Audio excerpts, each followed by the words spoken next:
When dealing with a falsehood, you're faced with two options. You can accept it or you can reject it. The basis upon which we take one of these actions is a product of our critical thinking capabilities and a desire to know what is true instead of confirming our bias. A lie can travel halfway around the world while the truth is still putting on its shoes. On Brainstorm, we choose the hard truths over the comforting lies. Reason, compassion, skepticism. This is the Brainstorm Podcast.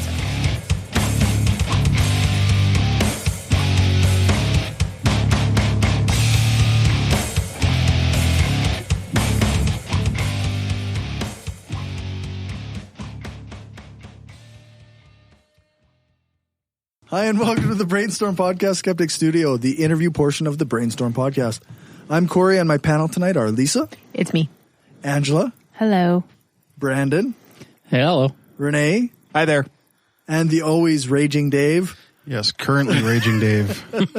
We're in Roman Empire Studios in Regina, Saskatchewan, and tonight is March 30th, 2018. Tonight we're talking to Justin Clark, founder of the Reason Revolution online community. Is that how to describe that? Yeah, absolutely. So thanks for joining us. Thank you so much for having me. I really look forward to it. So I guess before we get too into things about conversations about whatever, Jordan B. Peterson or history or whatnot, why don't you tell us a little bit about your history, how you came to the atheist community or atheism in general, perhaps? Sure. So I became an out atheist when I was 19. I'm 27 now, so I've been an out atheist for almost a decade. I really came to atheism through skepticism. I was an enormous fan of Penn and Teller's show. Can I curse on this show? Or yes, please do. Okay. Fuck no. As long as you say sorry after. Stop that shit right now. I'm a huge fan of Penn and Teller's bullshit. I discovered bullshit in middle school, and through him I got into Randy and the skeptics community in general and was just sort of enthralled. And from there I just started to read more and more about skepticism, critical thinking, and then at some point I sort of discovered the atheism stuff pretty much around the same time that all of the sort of big wigs that sort of became popular around 10 years ago, Harris, Hitchens, Dennett. I read all those guys. And then I sort of parlayed that into my history work. So my day job, what I do for a living, is I'm a public historian. And what that sort of means is that instead of doing research and writing within academia, I write for historical institutions and for organizations and for sort of the public, for the average everyday person to sort of grasp history.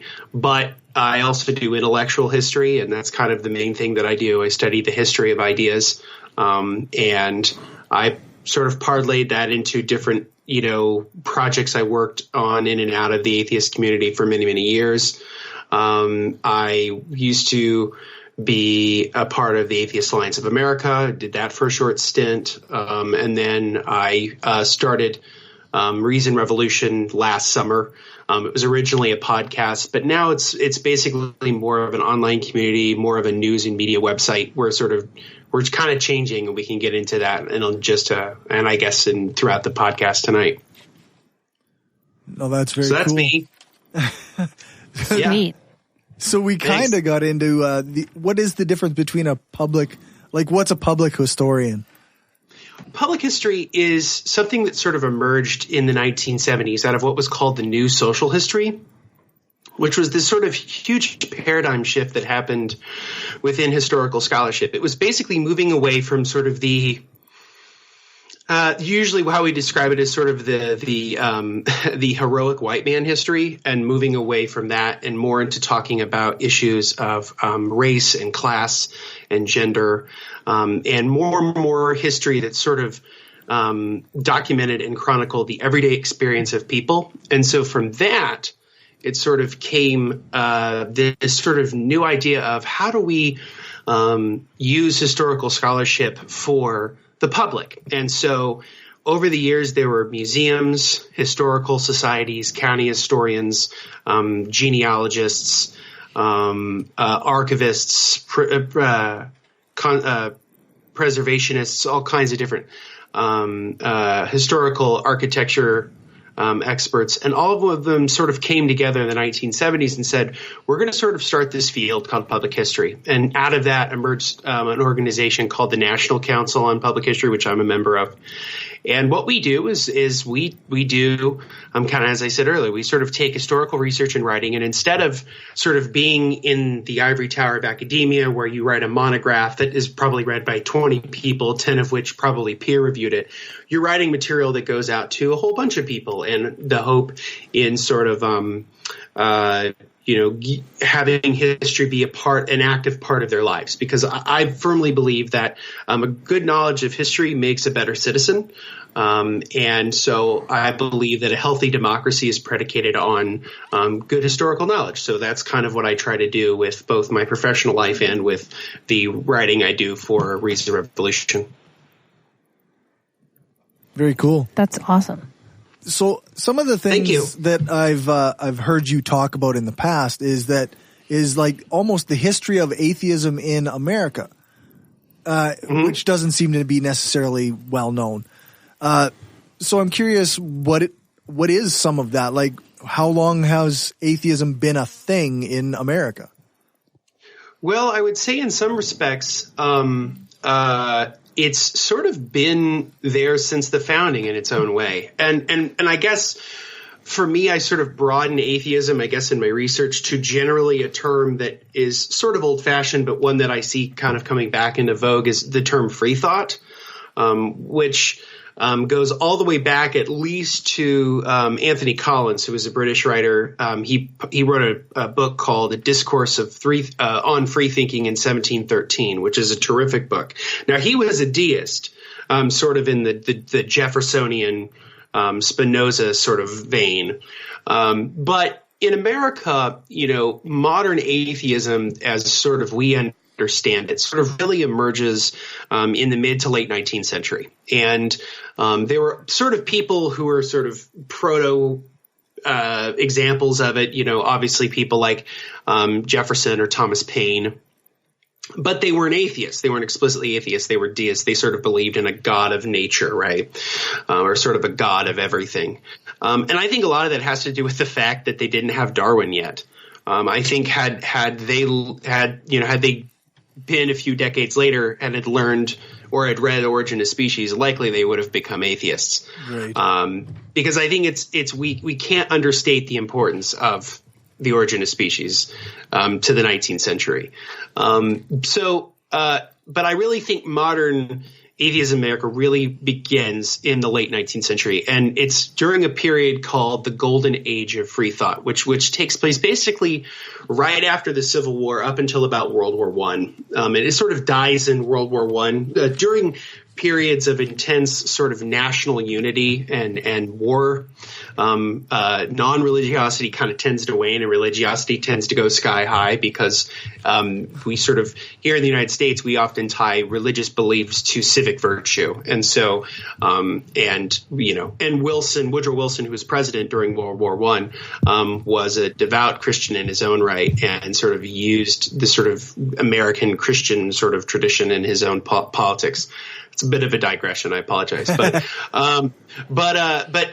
it really centers around a few key figures in the late 19th century. One of which is a man I did my graduate research on, a guy named Robert Ingersoll. Robert Greene Ingersoll was sort of the de facto leader of the golden age of free thought, and he sort of grew up and he was born in Dresden, New York in 1833, which is an area of the state of New York called the Burned Over District. So if you know anything about that part of the country around that time, this is a hotbed of religious and political radicals, abolitionists, the Seneca Falls area there for women's rights and suffrage. It's all around there. So Ingersoll was born in that. His father was a Presbyterian minister who sort of took advantage of the Second Great Awakening. His father was very liberal theologically. His father was also an abolitionist. And he sort of gets through the Civil War.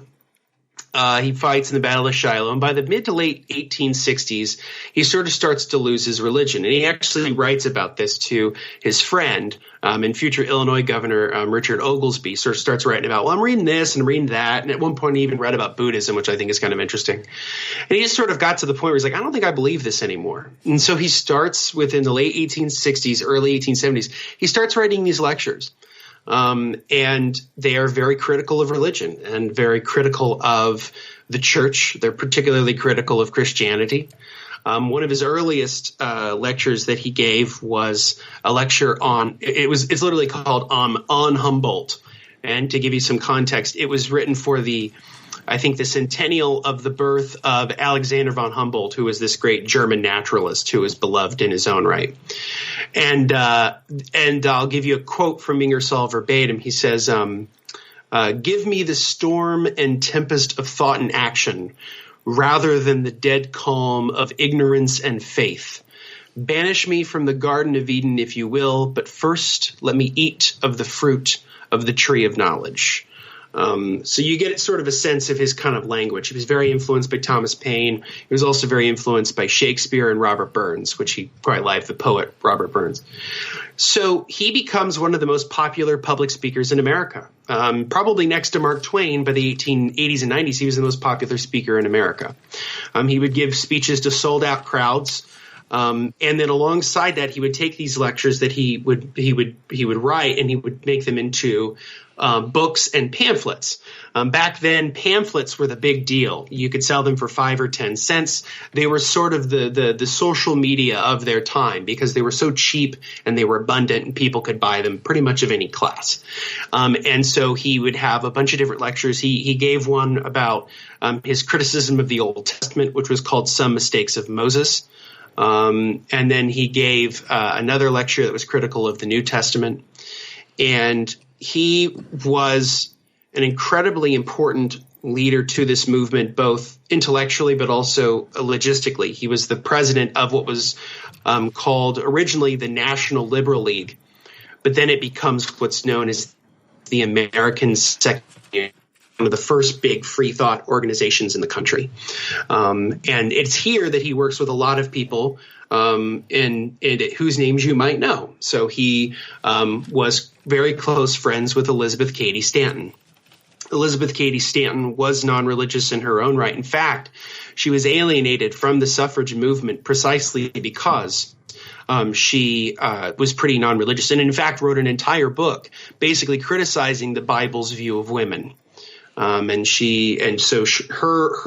Her sort of lack of belief, her atheism, was motivated by the fact that she found Christianity and particularly the Bible to be an incredibly sexist and misogynistic book, which it is.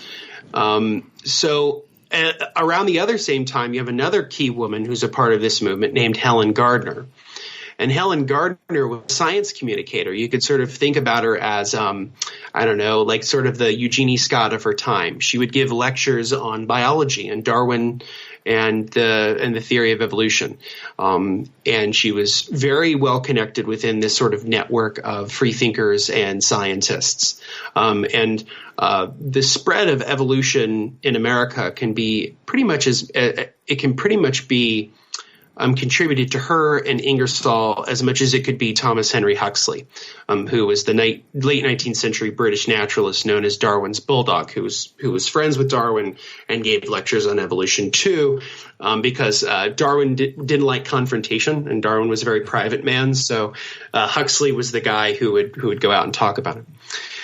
And then this continues for many, many, many years, but by World War I, it kind of dies, and it doesn't really roar back in the country until the 1950s and 60s. And a lot of that we can owe to Madalyn Murray O'Hair, who was the founder of American Atheists and led the landmark Supreme Court case banning involuntary prayer in public schools. But, there were other key figures. There was a guy who came after Robert Ingersoll. Ingersoll died in 1899, and the movement kind of died with him because he was sort of its, for lack of a better phrase, he was sort of its spiritual leader.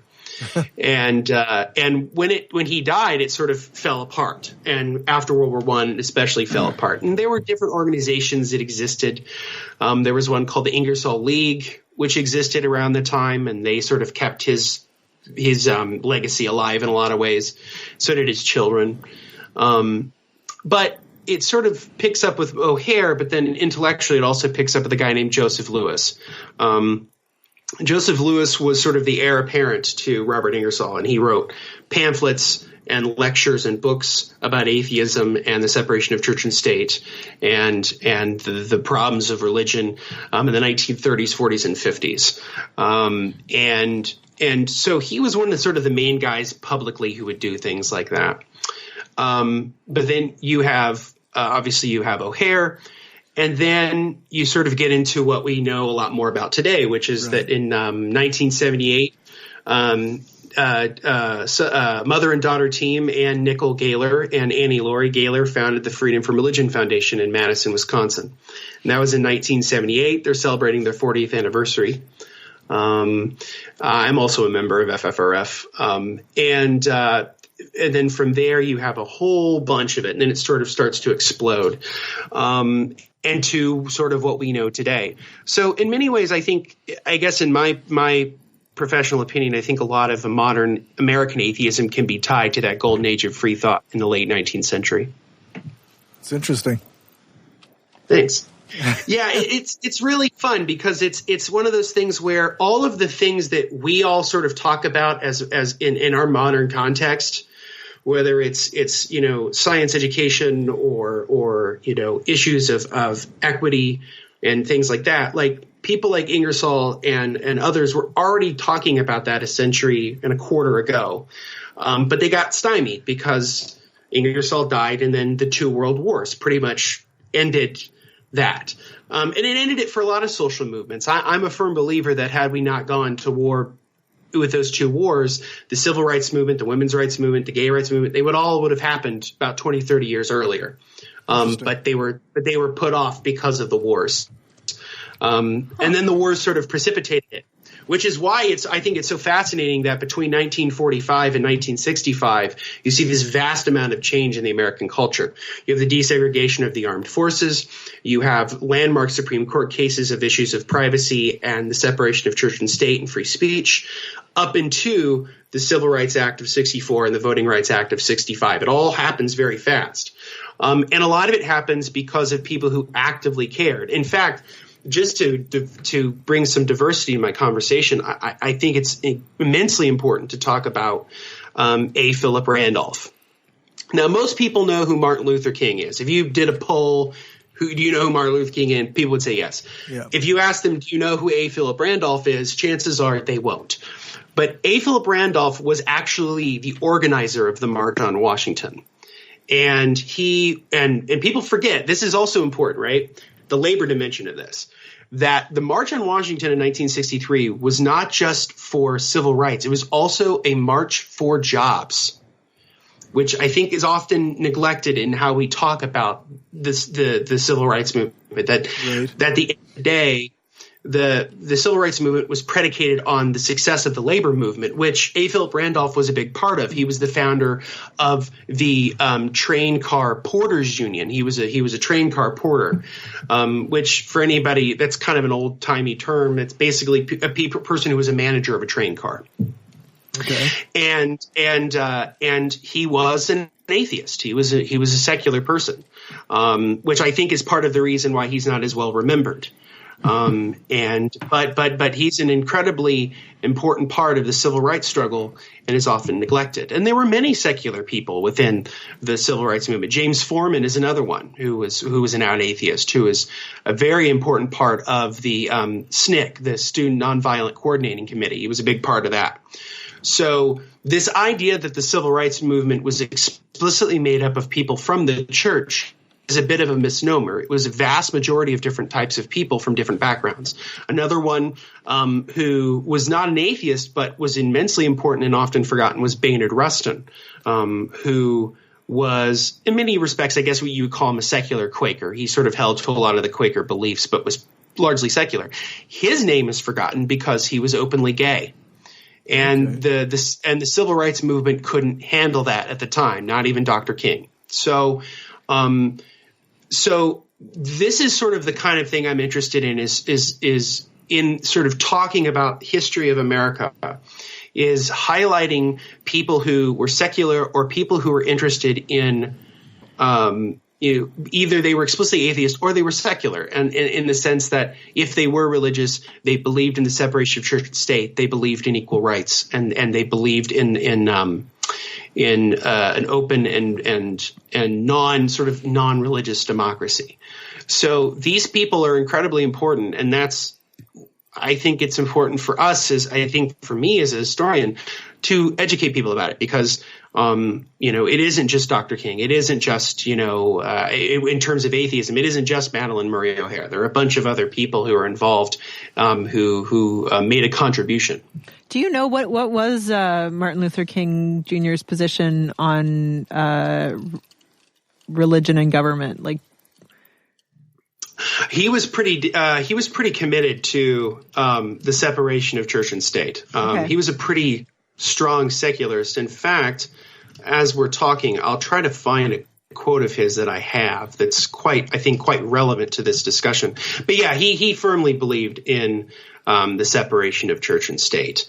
And yeah, it is. And I think it goes back to the discussion of how we sort of frame Martin Luther King, as we sort of think of him as sort of uber Christian, and in fact, I was actually just at a lecture of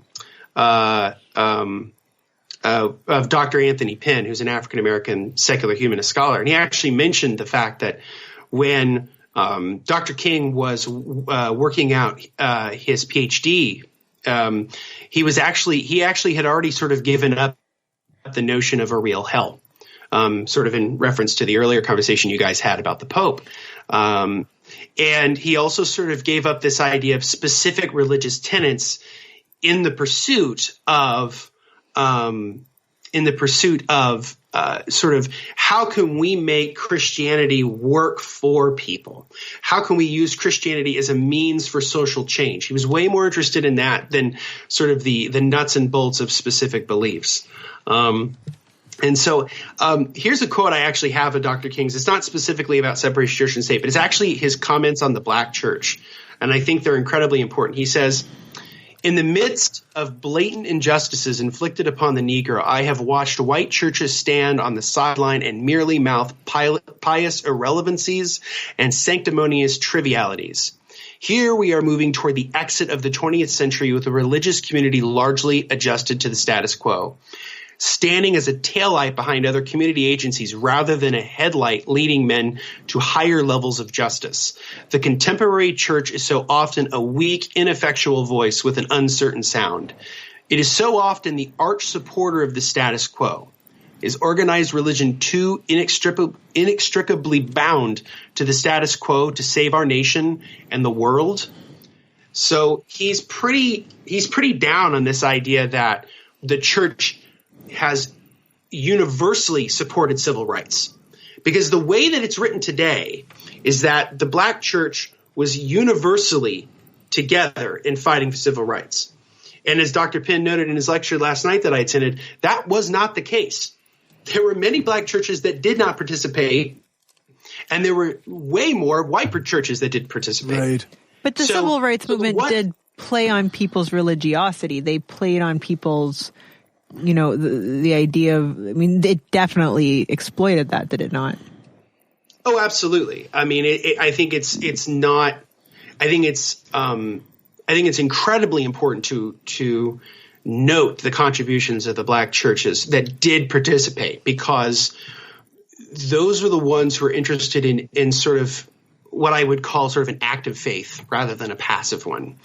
And so what I mean by that is that a lot of believers that we often criticize, the ones who are sort of fundamentalists or whatever, I think of them as being very, very passive believers, some of them. They sort of go to church, they believe the beliefs, whatever, but they don't really think about it all that much, right? Right. Those who are interested in the civil rights struggle believed in an active faith. They believed in using their own religiosity to sort of advance notions of social justice. That was important to them.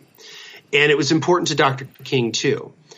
And I think it's also important to note that after the Civil War, in my opinion, the single most important institution within the African American community was the church, because these were systems that were socially organizing that often pushed for change. But they were not perfect. And a lot of them stood on the sidelines while others fought. And so I think it's incredibly important that we note the contributions of those that did, but also highlight that those that don't. And to often really recognize just truly how radical Dr. King was, both in his theology and in his politics, because he was vehemently against the Vietnam War. And when people write the histories of Dr. King, they often sort of stop at the Voting Rights Act, and then nothing, and then his death. Well, they forget within the next year or two, he does something called the Poor People's Campaign, where he literally moves into a slums on the south side of Chicago to highlight the poverty of the United States. And he talks about how he is distressed by the notion of the amount of inequality in the United States and the amount of poverty, and the fact that poverty is one of the single biggest determinants of the sort of the despair of African Americans in the country. And because he was a socialist, and he said it flat out, I am a socialist. So this is often the history about Dr. King that's left out. I know this isn't about atheism, but I think it's I think it's relevant. Still really interesting though. And he was incredibly podcast, liberal. And he was incredibly liberal theologically, and he was friends with, like I said, he worked with James Forman, he worked with A. Philip Randolph, who were secular, and he worked with people of many different religions and backgrounds. Oftentimes, if you would see the marches with Dr. King, you would see a Catholic priest, you'd see a rabbi, you'd see an imam with him. So that sounds like a bad joke. And a mama rabbi and a priest walk in with Dr. King. Yeah, exactly. Can I ask you a question?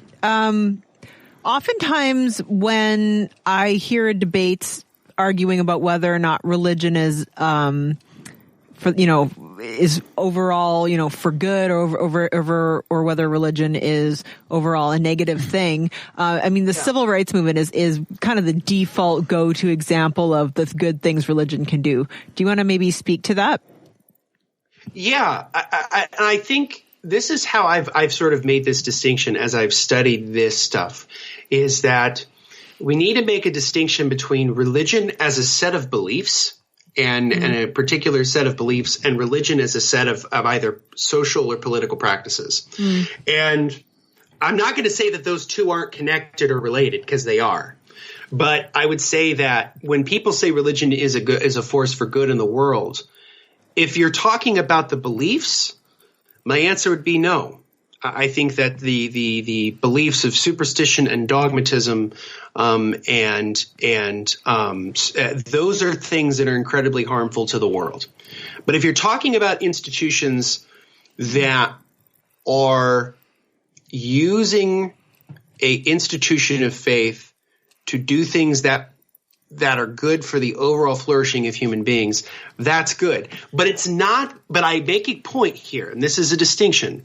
It's not good work because of the religion itself. It's not good because of the beliefs. But aren't the beliefs motivating the work? They do to some, yes. And in fact, I would say that if you think about some of the social science on it, particularly Durkheim, you think about the nature of religion being a binding force. So when you have sort of a unifying set of beliefs, they can tie people together. And So that will motivate them to do what they do. Yeah. I guess sort of idealistically, you would wish that the world wasn't like that. You wish that people would just do good because it's good. But sadly, I think pragmatically, I think it's important to note that when people do good, they do good. And as long as they're not violating the rights of other people, that's, I think, another key distinction too, is that I'm a firm believer in the separation of church and state, and I'm a firm believer in right of conscience, which is something that right-wingers use all the time to sort of push their religious bullshit on other people. But it's a genuinely good principle that, which goes back to an Enlightenment principle of what they call self-proprietorship, the idea that your life belongs to you. It doesn't belong to the state, it doesn't belong to the church, it belongs to you. And you should do with your life as you see fit, so long as you don't violate the rights of others. And I think that's the key distinction here. So when Catholic missionaries go halfway across the world and pass out Bibles instead of passing out food or condoms, yeah, they're doing harm. They're doing a tremendous amount of harm because they're letting their beliefs get. Yeah. But what if they're passing out clean water and that's been motivated by their beliefs? I mean, that whatever, it's a good Christian thing to do. I mean, it's hard to extricate those two things, don't you think? I mean, oh, absolutely. I mean, absolutely. You can. I mean, people can have totally different perspectives or totally different underlying beliefs, and then I'm thinking like in the 80s when Christian conservatives kind of teamed up with feminists, petitioning against pornography or something, right? Like, so totally different worldviews coming together to push for the same thing, right? Like, I mean, that can happen, but I mean, religious people think they are doing good, like, and this is framed by the beliefs that they have, right? Like, this is true. Yeah, this is true, and I think what decides what's good. Yeah, this is hard, and I think this is the challenge that religion has in its striving to be relevant in a modern, secularizing scientific world, which we are just becoming, and even parts of the developed world are becoming more and more like this all the time. And these are things that they're going to have to reckon with, because the onus really isn't on us to say whether or not they're doing what they need to do or whatever, because yeah, we may have a personal objection to some of the beliefs or whatever, but at the end of the day, like, we're outsiders. Like, we can't change that. We can advocate for causes we care about, and we can shed light on things that are a problem. But, we can't necessarily, like, we don't have the sort of, I don't know how you would call it. We don't really have the sort of moral license to go in and say, you need to do this, this, this, and this. In as much as if we, yeah. But isn't that why a lot of atheists advocate for trying to change minds, right? Like to change the underlying belief rather than trying to change, because then that then changes people's actions, right? If you. Oh, totally. Yeah. And that is exactly my view of it too, which is this idea that if you change the beliefs, if you change people's mindset from, an obsession with answers instead of an obsession with questions, and you change that, you've got it. And that's how you change the world. And that's why you're seeing in this country, at least in the United States, what is it, a third of people between, I think, the ages of like 17 and 35 are non-religious. Yeah. So that's, are you grouping 35-year-olds with the 7? That's awesome. Oh, I just turned 35 and I was like really sad I couldn't check the 18 to 34 box anymore. But if you're going to extend that to 35, I'm going to like you more, even though you're a millennial. You're welcome. Well, thank you so much. Well, and again, I may be. Thank you. And I may be flubbing a number here and there. If you want to read more and more about this, I highly recommend people look up the Public Religion Research Institute, PRRI, who do a really great research on this. In fact, Robert P. Jones, who runs PRRI, recently released a book called The End of White Christian America, which is not a matter of if, it's a matter of when. The country is going to become more diverse and less evangelical. The second largest religious minority in the country, next to evangelicals in the United States, is none. And that should be something that people should celebrate, and something that we should use more. Yeah, I love Sister Act. Like, if we get more of that shit going on, it's going to be great. It's the best movie. I will follow him. Follow him. So many catchy tunes, man. No? Nothing? If you want to be somebody, if you want to go somewhere, you got to wake up and think. I love nuns.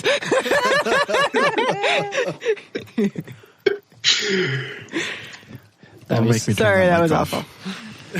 No, that was a good digression. I love Sister Act, especially love Sister Act 2. Fucking got Lauryn Hill. It's like fucking amazing. Yeah. She's amazing. I mean, she put out one of the greatest records of the 20th century, then disappeared. It was this crazy thing. Didn't she like shoplift or something? I don't remember. That's Winona Ryder.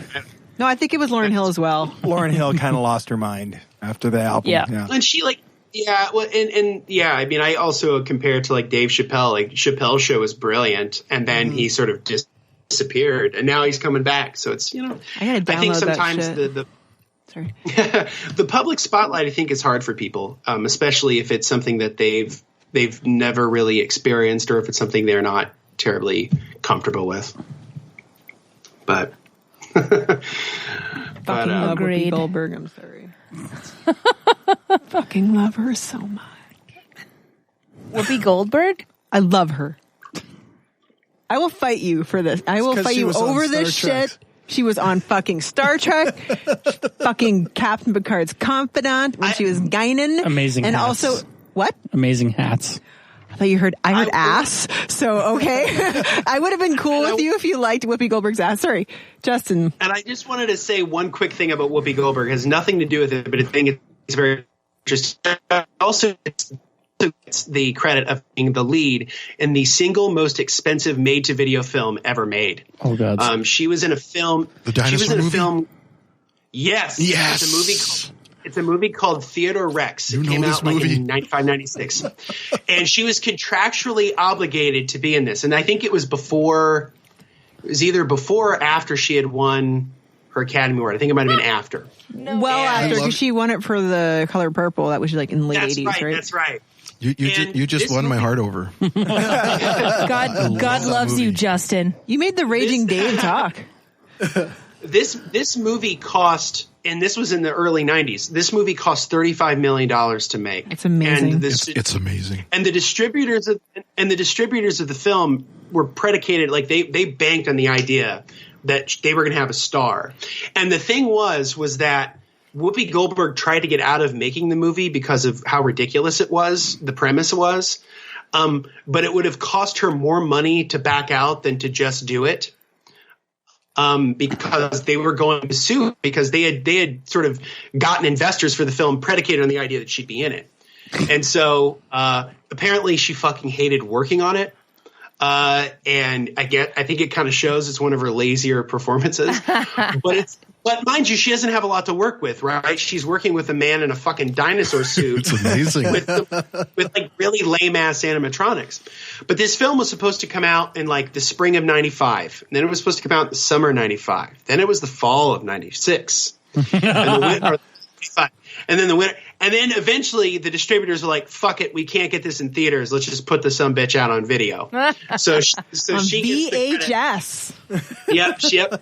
So she gets the credit for having the most expensive made to video film ever made. That's a historical fact I can get behind. That is a claim to fame right there. And it's a fantastic film. Is it? Do you have it on VHS, Dave? I don't, but if you're into terrible movies like me, I love Kitsch. Terrible movies. I love Kitsch, and I love Whoopi Goldberg. It's a beautiful yes. film.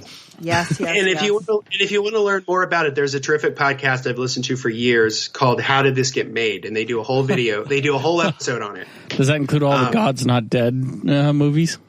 They've never done the God's Not Dead, but if you want good commentary on those, besides the God Awful Movies guys, there's a wonderful YouTube community run by a guy named Brad Jones, who's known as the Cinema Snob, and his YouTube channel. They have reviewed every God's Not Dead. In fact, they just reviewed God's Not Dead 3. So, and it's pretty amazing because one of the guys keep making them.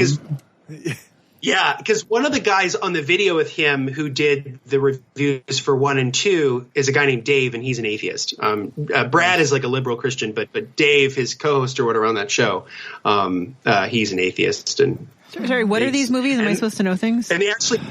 No, it's based around they're all based around the kind of urban legend of it's often Einstein who's sparring with his atheist professor, and they talk about how he manages to trap him in a fault of logic. Yeah, it's like a meme.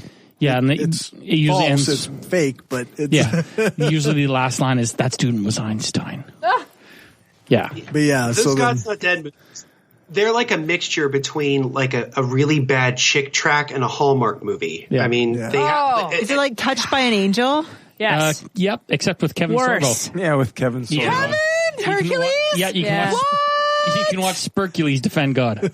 yeah. Fuck yeah, I want that shit. Sinbad was way better than Hercules. Let me just say. Kevin Sorbo just put out a movie about a year or two ago called Let There Be Light, which he both directed and starred in. Yes. Which is all about the angry, hateful atheist who almost gets killed in a car crash because he's a drunk and he's drunk driving. Yes. And he finds God and converts. That's right. As atheists do. That's true, as atheists do. I'm pretty sure that happened to Stephen Hawking before he died. He drove? He drove, he got a DUI, and then converted to atheism. I read that. Converted to atheism. On the internet. Therefore, it's true. I thought he was possessed by a demon or something, and that's so he could spread atheism. I don't know. Well, that was before the car accident. Oh, that was before the car accident. Yeah. Okay.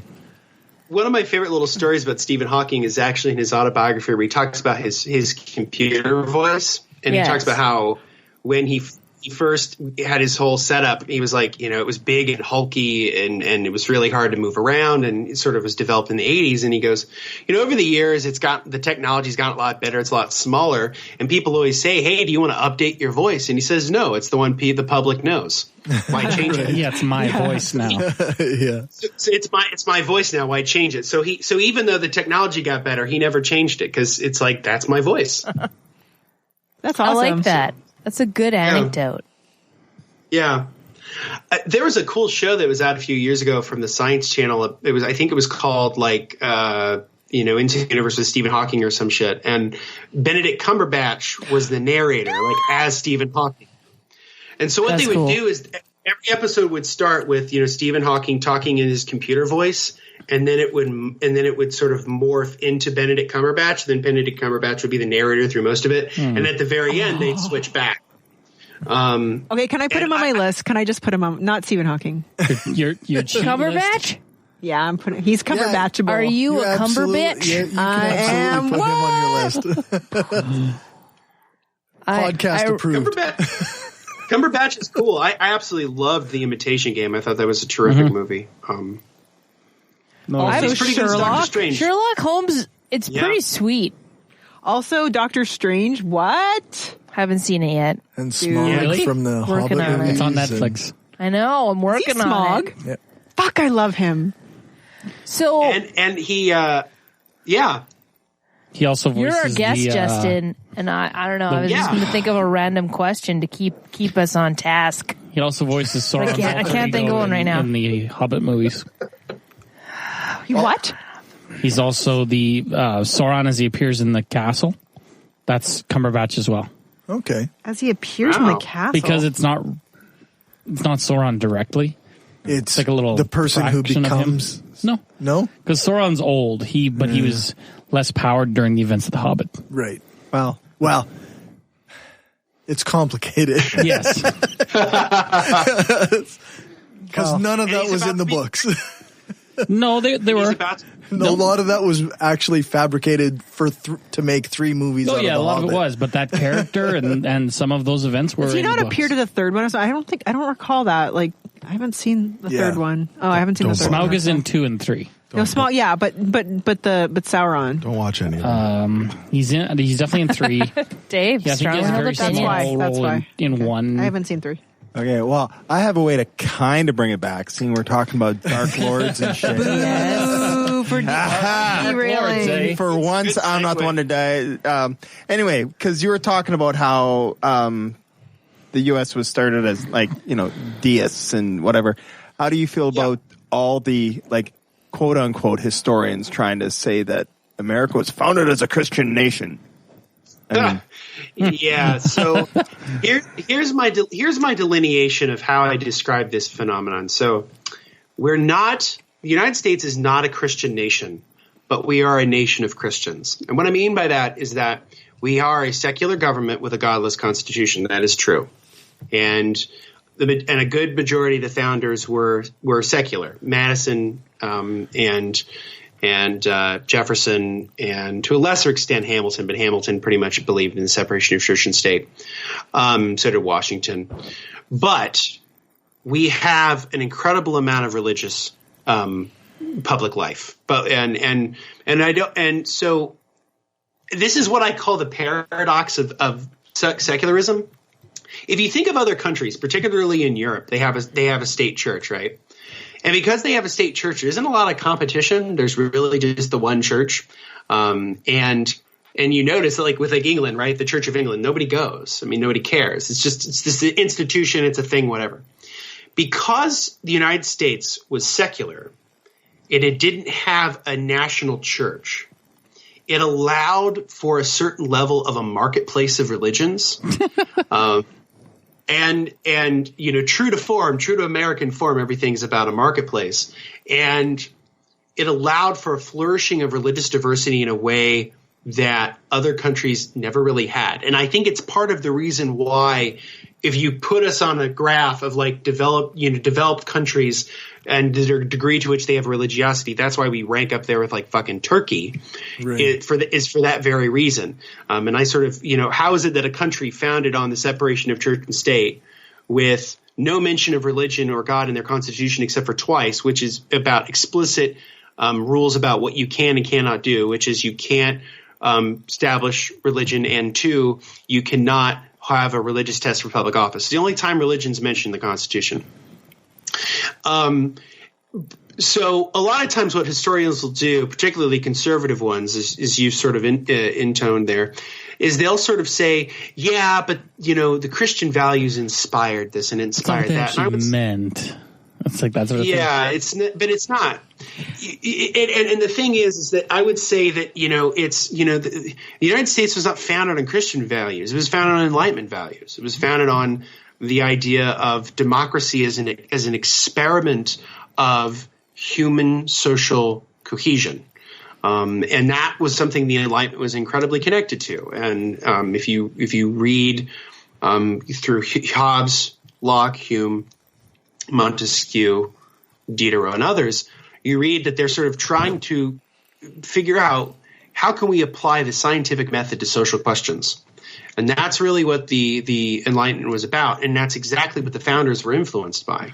To me, the American founding is the pinnacle of sort of the peak of the Enlightenment humanism of the 18th century. And so when people say the United States was founded on Christian values, I just don't buy it. In as much as I would say it's founded on Christian values and largely Enlightenment values, or whatever you want to say. But yeah, I mean, religion is a part of America. To understand America, you have to understand religion. The two go together. But no, we're not a Christian nation. And one thing I do want to say briefly is the person who's most notorious on this front is an asshole by the name of David Barton. David Barton is this sort of radical right-wing guy who has written books about how the United States is a Christian nation. In fact, he wrote an entire book called The Jefferson Lies, where he sort of tries to debunk well-known historical facts about Thomas Jefferson, like the fact that he had that he basically was a perpetrator of sexual violence against some of his slaves, particularly Sally Hemings. And this and that and the other. The book was so intellectually dishonest and horrible that the publishers pulled it from shelves. Really? They literally pulled it from shelves. The historical community and the broader intellectual community came out and said this book is so wrong on so many levels that it should not even have been published. Could be published as fiction. It could be published as fiction. But so the only way you can find it is if you find like a used copy somewhere before they pulled it. And you can get the National Enquirer on shelves. Right, yeah. Just saying. Deepak Chopra still has books on shelves. That's true. Yeah. It's got to be pretty bad. Have you read the book Fantasyland by Kurt Anderson? I've started reading it. I've listened to a lot of podcasts that he's done. Yeah. And I'm so excited about getting into that book because he is building on a great tradition of American writers talking about America's love affair with bullshit. And he does it from a really religious standpoint. I'm about a third of the way through myself. Yeah, I'm really enjoying it. Don't tell me what happens. I won't tell you anything. I will tell you that if you want to read a book, historical. If you want to read a book that kind of makes a lot of the same arguments Anderson does, but made them about 50 years ago, there's a terrific book by an historian named Richard Hofstadter, and it's a book called Anti-Intellectualism in American Life.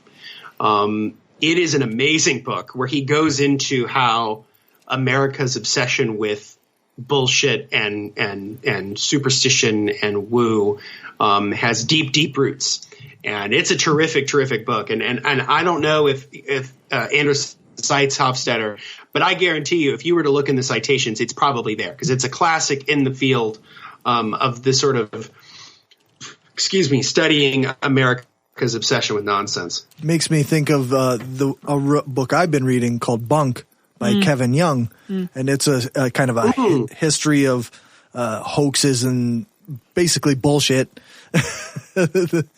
America has quite a rich history of believing nonsense.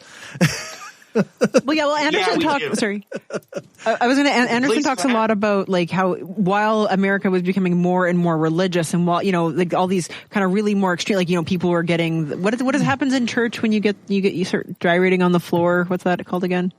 You get you're slain in the spirit. That's the Holy Spirit. You get whatever, you're feeling the spirit or whatever, you're talking in tongues or whatever. Well, while that was going on in the States, and then and he kind of describes how that kind of peaks with Mormonism. Like in the meantime, Europe is becoming more and more secular. The churches are getting fewer and fewer people. Apparently, in 1800 on Easter Sunday, there was only 6 people to have take the Eucharist in Westminster Abbey in England, right? Like, all right, yeah. Yeah, and I think it goes back to the thing I sort of discussed earlier about this idea that in the United States, because we had sort of what I would describe it as sort of a decentralized spiritual network or a religious community, a decentralized religious community, it allowed for such a diversity of religious views to sort of flourish. And alongside that, you also had the emergence of, in the 1800s, especially the early 1800s, utopian communities, which often sort of fell apart.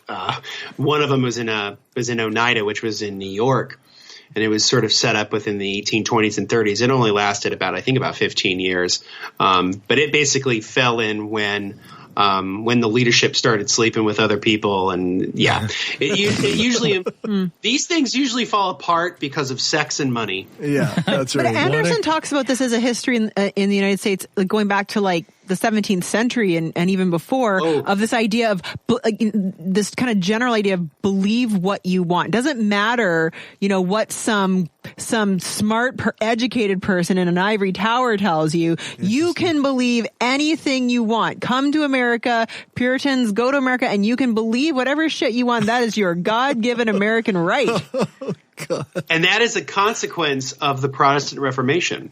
Okay, so there really is no hope then. Like that's just the founding of the country. The people who first moved there and established the culture. I'm talking not the Native Americans, but the people who ended up dominating the culture. The colonials. This was their attitude of you are going there and you can believe whatever the fuck you want. Well, yeah, I mean, and we still live with this, that's right? This is still. That's what I'm saying. We've made no progress whatsoever.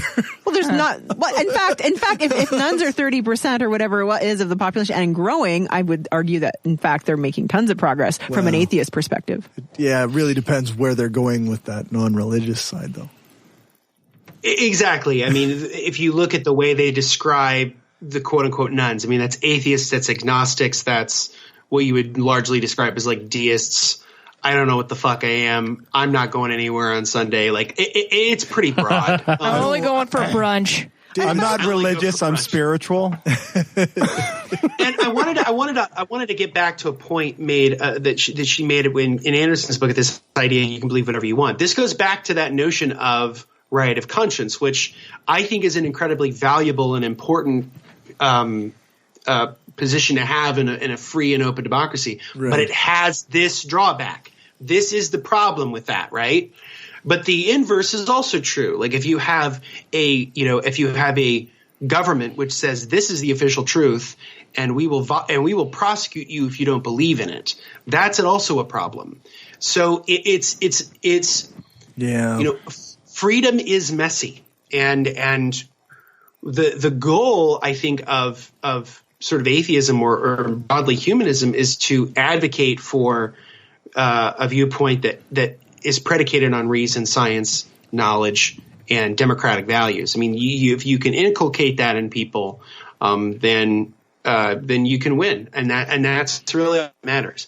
Hey, Justin, can I ask you a question? Yeah. From the historian's perspective, what does the phrase "Make America Great Again" mean to you? That's funny. So "Make America Great Again" is a phrase that has two historical precedents. One goes back to the first election of Ronald Reagan in 1980, and he actually used the phrase "Make America Great Again" on pamphlets. But his understanding of "Make America Great Again" was very different than the way that Donald Trump uses it.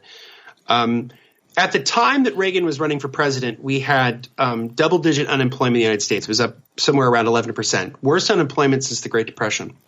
You had this phenomenon going on continually through the years called, in the 70s and into the early 80s, called stagflation, where you had stagnant wages mixed with inflation. It was very hard for people to buy basic necessities. A lot of people were out of work. And the country was just in a sort of general sort of funk, right?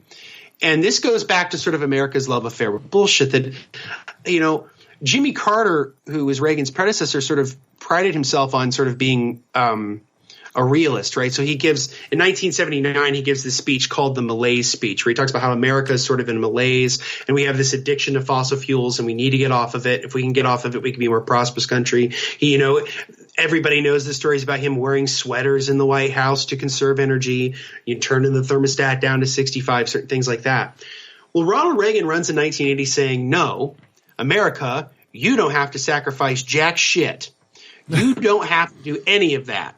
We're going to make America great again, and we're going to do it by not giving in to the pessimists and giving in to the people who would say we should accept less. And turn your heaters up. Turn your heaters up and have optimism. That is Reagan was fucking American.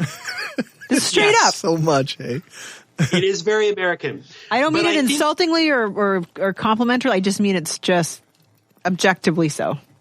We have a very insular way of looking at the world, and that's part of, I think, America's problem. Is we're the global power, but historically we're like a fucking teenager. So it's very hard. It's kind of like the entitled teenager who like just got his first car and thinks he owns the fucking world. That's kind of sometimes our mindset. But back to this question of make America great again, I would say go back even further. Go back to the early 1940s. And you go back to another phrase that Donald Trump uses called when he always says America first, America first. And he says this all the time.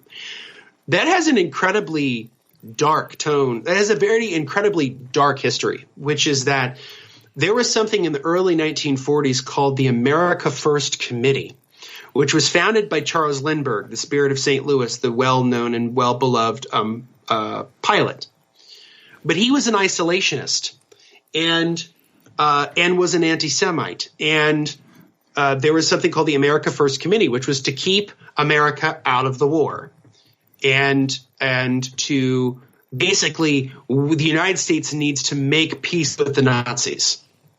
And so when Donald Trump says things like America first, my first thought is hearkening back to an organization that had some anti-Semitic roots that basically said the United States does not have a responsibility to fight totalitarian regimes across the world that are killing millions of people.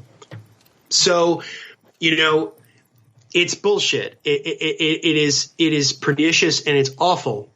And my question with the Make America Great Again phrase is when was it great?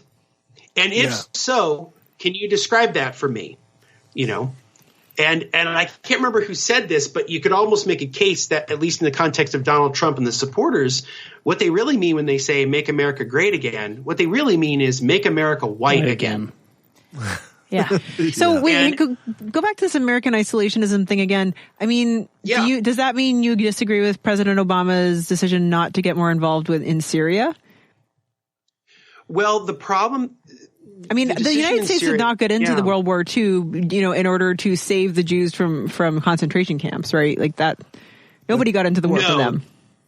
No. You can kill population. This is not just any, but in general, you can kill populations of people as much as you want, as long as it's not affecting anyone else's prosperity. That's generally true in the history of the world. Generally, whatever, like you will not be intervened with. This is true, and in fact, Roosevelt's ambivalence about the plight of the Jewish people around the world is evidence of that, because we turn people away. I mean, we turned Anne Frank away, for Christ's sake. But anyway, to get into that with Obama, the decision in Syria was probably, I think, one of the most difficult decisions he ever had to make. And agreed. The thing the main reason I don't think that we intervened was he wanted Congress to pass a new authorization for the use of military force. He did not want to use the AUMF that President Bush had used since 2001. He didn't feel comfortable with getting the United States into another interventionist conflict in the Middle East without some form of congressional approval. And they did not grant him that. The Congress did not vote for that. And so he backed down. Right. And that led to an incredibly it made him look bad, because people said, well, you said the whole red line thing and then you did nothing. And, I think that the problem, at least in the United States, is and I will try my best not to dodge your question because it's hard and I don't know. But what I would say is that I'm just pushing your buttons here, buddy. I mean, is that the United States has, especially since the Vietnam War, has shifted the responsibility of military force to the executive branch, so much so to the extent that the Congress, which, again, in the Constitution, in Article 1, it says that Congress has the right to declare war, not the president. And in 1973, the Congress passed something called the War Powers Act, which was supposed to limit the president's authorities. If a president wanted to intervene in a country, he only had 60 days. He had to report back to the Congress, let them know what's going on. If he was going to be there over 90 days, they needed to get an authorization of force or a declaration of war. And the problem is that ever since that law was passed, presidents have used that law as a suggestion and not as an order. And so this led to the Reagan administration's constant meddling in South America. And then with the 90s, where we got involved in some other interventions with the Clinton administration, particularly in Somalia, which did not go well, to the Bush administration and the Obama administration. And so, I'm not an isolationist. I believe in the United States has a vital role around the world. Having said that, I think that it's important for us to note that the presidency should have limits. And that the military should not be given a blank check and a blank order to do whatever it wants. And that's the problem. The issue here is runaway executive power. And if we as a country can vote in people who were to curtail some of that executive overreach, then I think we'd have a lot less problems with interventions. Fair enough. Good answer. If you like what we're doing and want to help us keep the lights on, go become a patron at patreon.com/brainstorm podcast. You can hear the bonus half hour that we record every episode and get a shout out when you support the show. Become a patron for just $1 an episode at patreon.com/brainstorm podcast. Or you can support the show by ordering a t-shirt, mug or other gear from our store at cafepress.ca/brainstorm podcast gear. If you can't afford to become a patron or buy gear, then why not give us a rating or write a review on iTunes or Stitcher? Every rating makes it easier for people to find us. Thanks for your support. Tired of living in a culture of lies, fake news, and alternative facts? The Pro-Truth Pledge reverses the tide of lies by calling on politicians and everyone else to commit to truth-oriented behaviors. Take the pledge at protruthpledge.org. Chronicity, a state of prolonged duration, recurrent, habitual, chronic. A new mini-series on chronic pain and illness by your friends Matt and Phil from Semi-Intellectual Musings. We go beyond medical diagnosis to explore the often forgotten political, social, and personal sides. You'll hear stories from extraordinary people overcoming extraordinary challenges. Authors, entrepreneurs, volunteers, coaches, and caregivers. They are so much more than their diagnoses, yet each have found ways to persevere. You'll also hear some familiar voices from the indie podcast community, showing that art, creativity, and passion are possible while living in chronicity. These stories and more, starting April 1st at thesim.podbean.com. Before we get into any more complicated issues, we're coming up on an hour with you, but I do want to get into what you're doing with Reason Revolution before we let you go. So why don't you tell people about what Reason Revolution is, what you're planning for the future? Sure. So Reason Revolution started as a podcast last year. I did a weekly podcast, and I did that for a few months. But then my collaborator and partner on the project, my friend Tyler Lovins, we decided to sort of give myself a little bit more of a life because it was pretty hard to do a weekly show. And I didn't have much of a life, didn't have a lot of time to do other things. I have a full-time job. So I wanted to do something else. And so I said, well, why don't we do something like an online magazine, where people write sort of long form articles about topics related to atheism and secular humanism, which is really what I'm very interested in. I'm very interested in articulating secular humanism as a philosophy of life. And so what we're doing now is we're reconfiguring the website reasonrevolution.org to be about long form content related to atheism, secular humanism, philosophy, religious studies, what have you. So we're going to have a bunch of different new projects. So one of them that we've launched is Humanist Histories, which is sort of based on some of the things we've talked about tonight, which are essays about the history of free thought and atheism and humanism in general. The first essay I did on that was Emma Goldman and Emma Goldman's views in atheism, which you can read online there.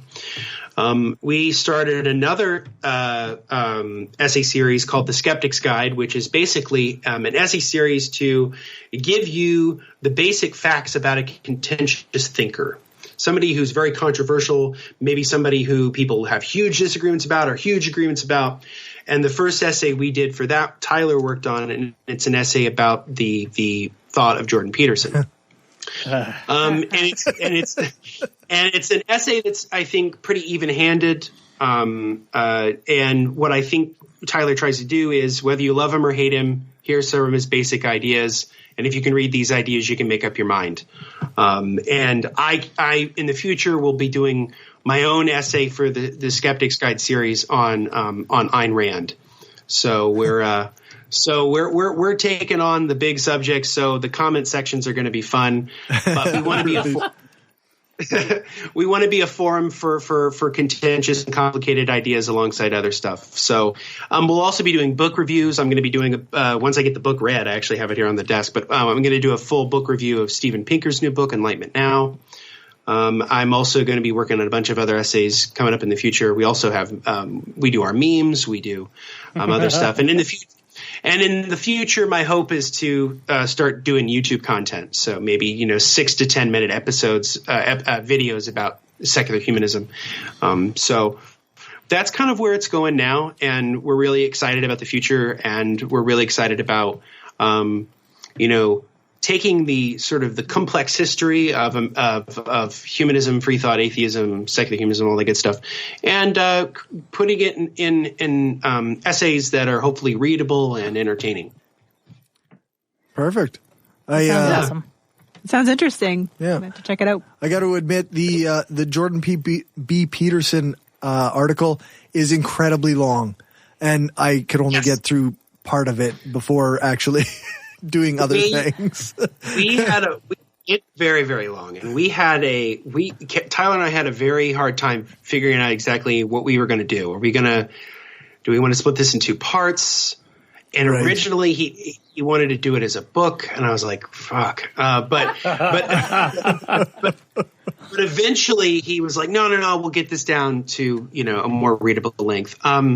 That's something we're going to think about more in the future. It's just he had written so much material, so we just went ahead and ran it. But the Humanist Histories, the essay I wrote on Emma Goldman's 10 pages. That's pretty long too. So it's but what we try to do with those is we try to provide hyperlinks, and other stuff will be shorter. Like I'm going to be doing a short little essay about Dan Barker's newest book on free will, because we've done a lot of content about free will for the website. That'll probably be maybe 5 or 6 pages. It won't be very long. But that's kind of what we were trying to do, is sort of long form content that unpacks complicated ideas. So I just encourage readers, if it's something that's a little long for you, just read it in bits. Read it in bits. Yeah. Is Peterson complicated, or is he just dumb? Do you know what I mean? Like, is it just like, whenever I hear him interviewed, I'm just like, short I answer, feel like please. you're just not making any sense. And I don't know if it's because your ideas are really complicated or you're just stupid. Like, I he just really likes the sound of his own voice. Can't. Which is interesting because he sounds like Kermit, but it's also don't insult Canadians, dude. We just spent the last hour insulting Americans. Fuck Americans. Jordan Peterson's one of us, man. We gotta defend he's not him. one of mine. No, we don't. Fuck no. No, we really don't.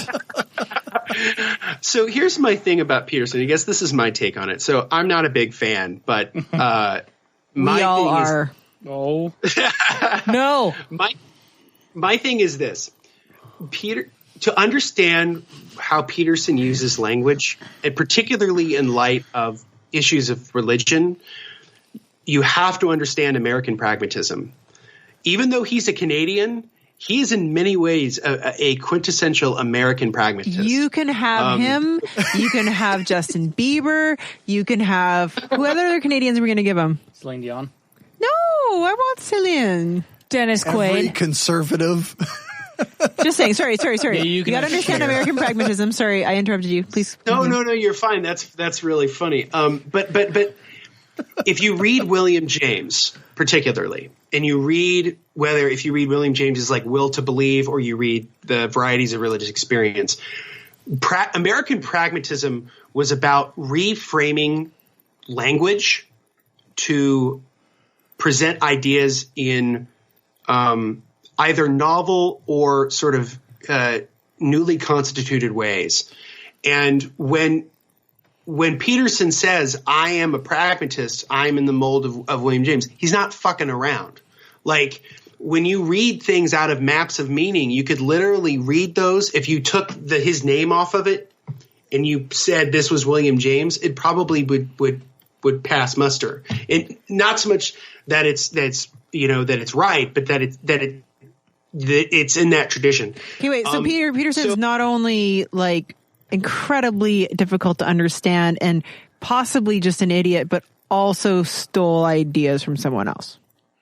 It's not that he stole ideas, because I can't speak to that, because I'm not as well versed in him as my friend Tyler is. What I can tell you is that he comes of a tradition that is heavily influenced by American pragmatism, and pragmatism uses language in incredibly different ways than the average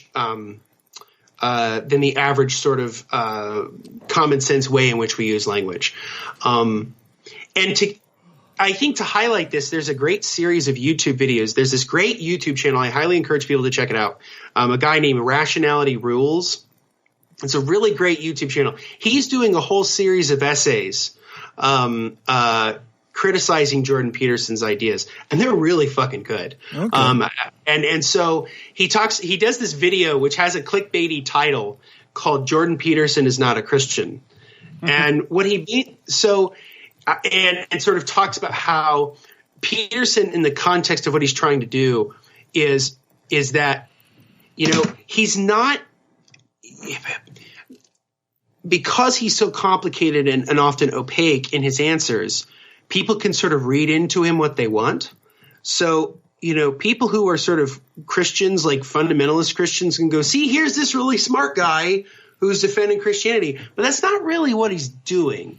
Right. And so, but then he's not really like an atheist either. So what this guy talks about in this video is that, like, Peterson broadens out Christianity as a term in a way that sort of has cultural valence rather than epistemic valence. So what I mean by that is, like, if you actually listen to him talk about, when people have asked him, do you believe in the actual bodily resurrection of Christ? He says, I don't know. And then when he was asked in an interview, do you believe in God? He actually said no. So, but he describes himself as a Christian. Exactly. So I guess, quote unquote, cultural Christian. That's a term we've heard before. That's really the thing, is it's that he is a cultural Christian. And so, but he's not one in the mold that a lot of people would be. Because, like, even it's really, really deeper than that. And it's often very, very complicated. Because he pushes the English language to its limits. So it's, you know, and personally, I don't always like that. I think that writing should be clear and concise. I think that writing should be like a conversation. I think he's just an idiot, you know, and I think he's complicating language in order to make himself sound smart. That is what I think when I hear him talk. Like, oh, we have to redefine truth. Like, I don't know what the fuck you're talking about. Like, you have to use real words. Like, I don't know. People have to understand you, or it doesn't mean anything. That's how I feel about Ben Shapiro, too. Yeah, but the irony of him using, like, really obtuse language to make himself sound smart is very interesting, given his stance on using transgender pronouns as being, oh, it's too complicated. You're like fuck you, Mr. Complicated Language. Like, that's all you do. It's like people putting testicles on trucks.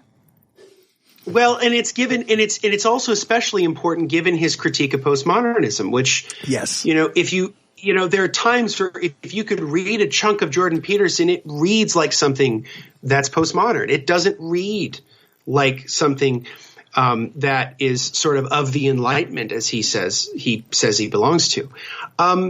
But, you know, I think that as I said earlier, I think understanding him in light of American pragmatism, sort of, you may not agree with it. You may not, you may still think he's dumb or whatever. But when you sort of think about it in that light, in the way that which American pragmatism used language, particularly about religion, you can kind of go, oh, okay, I can see what he's doing here.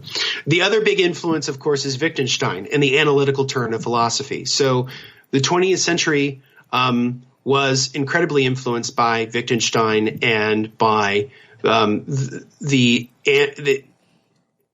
use of language and how we break down language as a means of conveying information. And so that is incredibly important too. So, you know, is he somebody that's just using complicated language to make him sound smarter than he is? Maybe. I don't know it. I don't know enough. I agree with Lisa, actually. You know what? Honestly, here's the thing, dude. Okay. Maybe this is stupid. This is totally anecdotal, whatever. That my opinion, once I got this is whatever. Sorry if I'm bragging, but the day I got my PhD in astrophysics, I decided that if I could not really try to think about what the hell you're saying and not understand what the fuck you're saying, it isn't me. Okay? It isn't fucking me. It's you. And that was not to say I have to understand everything, but if I really try and I can't make heads or tails of more than 2 words you string together, it's you. Straight up. I'm done. And what I would say to you is, I would say that is a totally fair position, and I'm a lot closer to that than I probably am letting on. I'm being a little diplomatic. Yes, you're being incredibly diplomatic, which I appreciate. But it's. I think the thing about it is that the 20th century's immersion into analytical philosophy. I mean, and if you read, like, here's my other thing too, right? So if you were to pull out something by either like Martin Heidegger or Jean-Paul Sartre or others, that is incredibly obtuse language too. Yeah, mind you, it's a translation from German and French respectively, right? And they're also redefining terms too. So I think it's totally fair to say that if you have not put your language as clear and as concise and as logically outlined as possible, then you have failed. And I think some of that's totally true. I mean, one of my first professors in graduate school, she was an amazing woman. Is an amazing woman. She's not dead. She's an amazing woman who helped me completely she rewired my brain in terms of writing and about being clear about your language, because she was a legal historian. So every word counts. Absolutely. And so my writing is vastly different. I'm always thinking, okay, that word doesn't mean anything. That is unimportant. And I'm constantly trying to find ways in which to make my ideas as clear and concise as possible. That's my style, because I find that obfuscation is often used as a way to get around the fact that either one, what you're trying to say isn't terribly novel, or two, you don't really have much to say. And or you're wrong. Or you're just wrong. I mean, maybe he's just a poor communicator. I don't really have any sympathy either way. Just like, no. I think the thing is that from what I've gathered from people who I've spoken to, I've talked to my friend about it, is that he tends to do a little better like in the lecture format where he's like talking to people. He tends to do, I guess apparently he does a little better than he does in writing, because as an academic, he's only really written 2 books. So, you know, he's got Maps and Meaning and then this new book. So he doesn't do good in interview. I've heard him interviewed and I find him obtuse and idiotic. Now, lecture, I think at this point you have to pay to see him in a lecture, which would never do. So I don't know. There's lots on YouTube though, if you have that kind of time. Yeah, I mean, which again, that's the point of my friend's article, is he's like, I studied the thought of Jordan Peterson, so you don't have to. I'm totally game for it. Like that. Now I'm thinking that's actually going to be my go-to, my next read, and it's gonna be a bit long. That's okay. I have to admit, like reading people take down Jordan Peterson is kind of like my favorite thing right now. So. Oh no, I get it. The Nathan Robinson piece from Current Affairs was amazing. Was kind of amazing. Yeah, it was good. Yeah. Well, what was it? What the fuck was his parody book? It was like Blueprints for an Enlightened Mind or some shit like that. That's it was right. Pretty. Yeah. My buddy Tyler hated that piece, but I kind of. Well, a good segment of the piece was actually a Jordan Peterson lecture that made no sense at all. It was tough. It was like about it had something to do with like a picnic and hot dogs or something. I don't remember.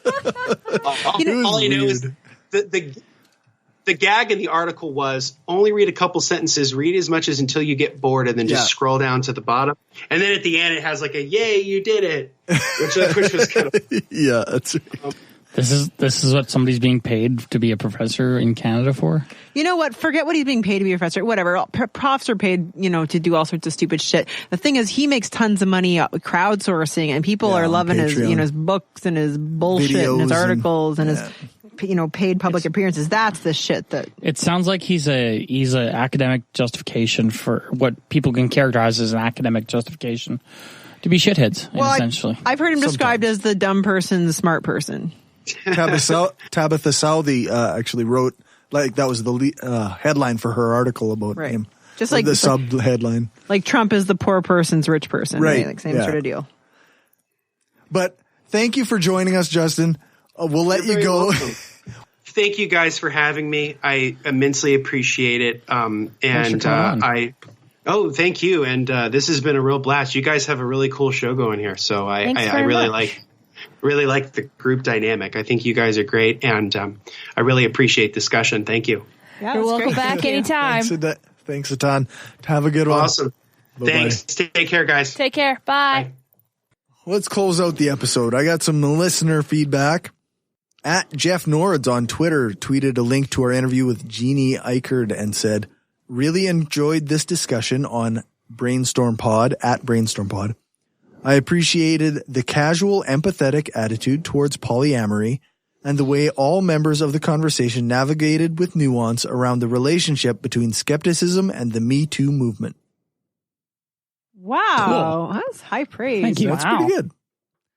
Randy Lamonda just said simply, best Me Too conversation I've heard yet. Nice. Whoa. So we got a couple of people who thought we did okay. Yes. That's high praise indeed. I mean, not to downplay it, but they were both guys. So Guys are allowed to think we did a good job. They're allowed to, but I wouldn't mind if women thought we did a good job. Yeah. Yeah, but it's fine. Jeff Nords also tweeted out a link to my interview with Rick Harp from the Media Indigena podcast and said, a great layperson intro to some classic colonialist questions. So that's cool. I'm still kind of navigating these kind of waters, learning a bit about indigenous issues and colonialism and whatnot. Mm-hmm. So it's nice to hear that somebody appreciated that.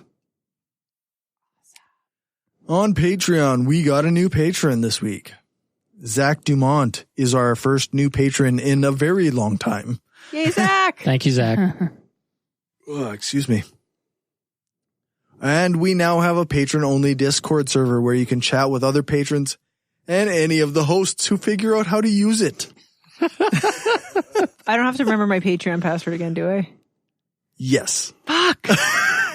Well, no, you should have got an email, and if you just saved your Patreon password in your browser. It's okay. My password is always Sam Harris 110% sexy XXX, so it's fine. Well then.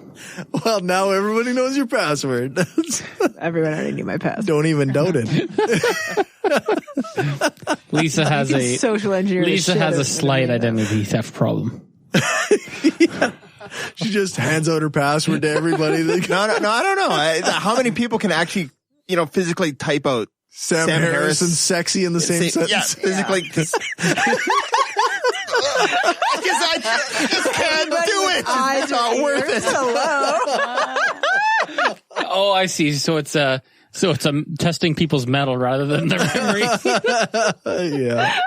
That's right. I know her password, but I just can't make myself type it in. The bile gets right up my throat. I just can't complete it. Come on, it's just a few more letters. I really do like that podcast.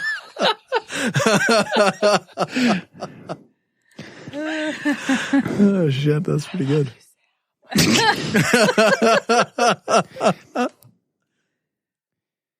Oh shit. You can get access to our Discord server and a lot of patron only perks by going to patreon.com/brainstormpodcast and donating $1 an episode. We got a new iTunes review on the Canadian store. Nice. DBG 1980 gave us 5 stars and said, these guys can't stick to a topic for love nor money.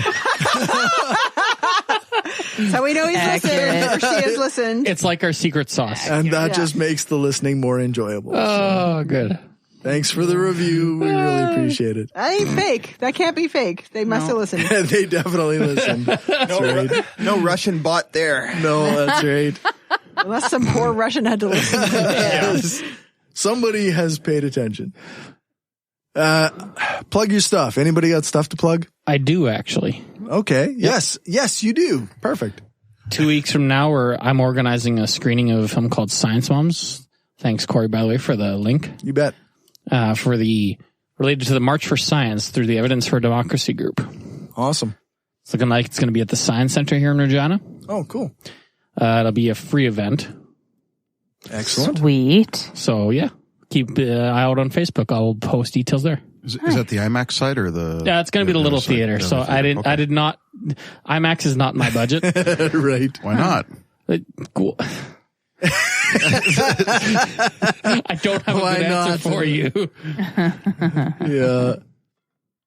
So, what's the date on that? April 14th. April 14th, and the time?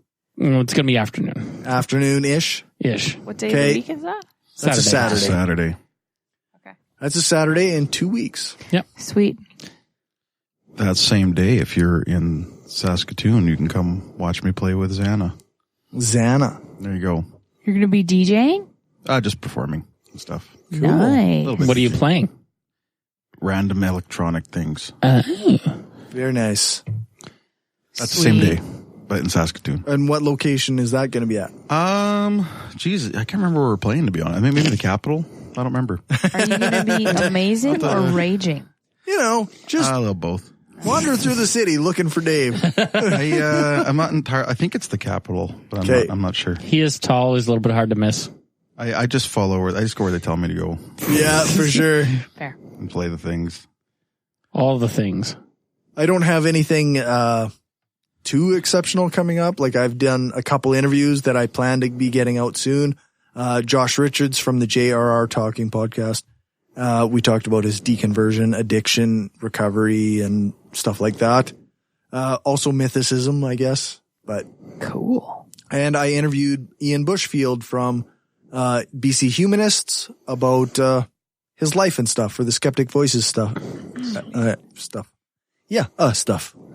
So much stuff. I have So something to much plug. stuff. You have a thing to plug. What do you got to plug? Selling my shit at the Etsy Spring Made in Canada craft sale on May 5th, 10 to 5 at the University of Regina. Very I'm cool. so there. I'm making a lot of I'm there. notebooks for purchase. Cool. Super sweet. Interesting. Yeah. Notebooks. Notebooks. They're And other beautiful. I've things? seen pictures of them. Mostly just notebooks. Okay. I've tried a number of different things, and this is the newest thing I'm trying. Very So- cool. What kind of notebooks? Just done They're hand stitched, Like a journal. Like, journals. Yeah, some are lined, some are not. Cool. Some are like 4.5 by 5.5 inches, and some are Nice. like 8 by 5. Holy cow. So Bought fancy paper, and I'm covering them with fabric. So various and sundry. very cool. So we've got lots of events coming up. We've got Science Mom screening at the Science Center in 2 weeks. We've got Etsy sale on May 5th. May 5th. And we've got Dave doing music in Saskatoon somewhere. in 2 weeks. Somewhere. April 14th. Yeah. and then the following week in Lloyd. So And the following weekend in Lloyd. that Way one's- easier to wander around Lloyd and just find him. the Lloyd one is posted on Facebook. You just gotta look. I've been to Lloyd. I'm just saying. Nothing special, but I mean, I love Lloyd. In case we have any listeners from there. I don't love Lloyd. I'm sorry. All right. I don't love the prairies in general. So Ow. You don't love the prairies? nah. That's fair. Jesus. Dismissed by a nah. That's fair. Is that better than the no? I don't know. All right. For everything else, you can Really check hurt. out the show notes at thebrainstormpodcast.com and our website, brainstormblog.net. Thank you to our financial supporters, Zach, the Utah Outcasts, Bassett, Will, Aaron, Daryl, Destin Sucks, Lachlan, Destin doesn't suck that much, Magnus, Michael, Positively Skeptical, Rob, and Stephanie. If you want to join them and help the show grow, then you can do that at patreon.com/brainstormpodcast. You can also support our conference by going to the GoFundMe, gofundme.com/shift-2-reason-conference-2018. Yeah, we're going to start booking things soonish. I don't know. We're having some trouble communicating amongst ourselves at the moment, but we're going to get this shit We'll going. figure it out. Or you can go and buy stuff at tpublic.com/stores/brainstorm-podcast-gear. I know that's a lot of slashes and dashes. The links will be in the show notes. Yes. You can join us every second week when we broadcast live on brainstormradio.net. Our next show is on April 13th, and our guest will be Kevin Francis from the Left at the Valley podcast. Thank you to Justin for joining us. You can find more of his stuff at reasonrevolution.org. Make sure to go and check out the episodes that I was on of his podcast. I was on there. I've been on his show twice. So cool. Thank you, Dave, for doing our intro music. Thanks. You're welcome. To Aaron Rabbi from the Embrace the Void podcast for doing the intro voiceover. You can find his stuff at voidpod.com. Oh, Thanks. That's him. You've said this so many times. Now I'm finally like clicking cool. Yeah. Sorry. Things are starting to make sense, eh? The worlds are coming together. You bet. Thanks to Alex Capper-Murdoch for doing the voiceover for our ads, and thanks to Jason Camo for our outro music, which I didn't actually cue this time. You can find his stuff over at aloststateofmind.com. All music played is either with permission or under the SOCAN license to play. For more information on SOCAN, you can check out the music license info page on our website, brainstormblog.net. Remember to give us a rating, a thumbs up, or a fave on your podcatcher of choice. Join our Facebook group, like our page, follow us on Twitter, share the show, and spread the word. Thanks for listening, and remember, the truth matters. This is an opinion-based podcast. Each person on the podcast is responsible for their own opinions, and those opinions don't necessarily reflect the views of the rest of the panel. Any guests or anyone associated with the people on the podcast, such as spouses, partners, children, other family members, friends, or employers. No one person speaks for the podcast with the possible exception of Cory, and he doesn't speak for anyone else on the show. The Brainstorm podcast does not represent the views of our sponsors. We just wanted to say thanks to everyone who listens to us, shares the show, gives us a rating on iTunes or Stitcher, or supports us through Patreon and Gumroad. We don't have a lot of interactions with our listeners, but what we have had proves that we attract some of the best people around. Smart, kind, and cool. An audience truly worthy of the titles hardcore and woo-free. Thanks for helping us make the world a smarter place.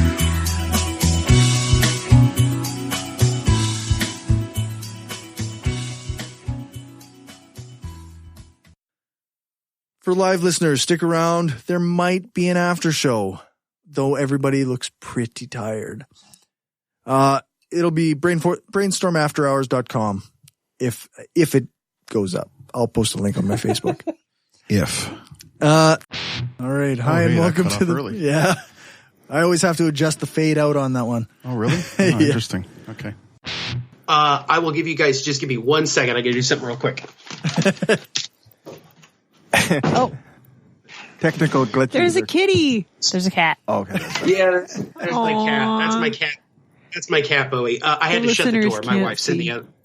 I had to shut the door. My wife's in the other room. Sorry. It's okay. So, sorry we kept you waiting. Sorry it was such a late start. But yeah, there a kitty. I missed the kitty. Oh, hold on. I'll grab him. Come here, Bo. Come here.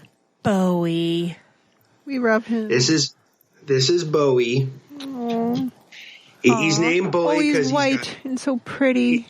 He's got two different color eyes, just like David Bowie. Oh, there you go. We love him. And he's got a little hair lip, so he looks sad all the time. Oh yeah, he's so cute. He's got pink. He's memeable. We rub him. He's need a photo boy. and some. He's on Instagram. Oh, there you go. He's got Sad Cat Bowie. So Checking that shit out.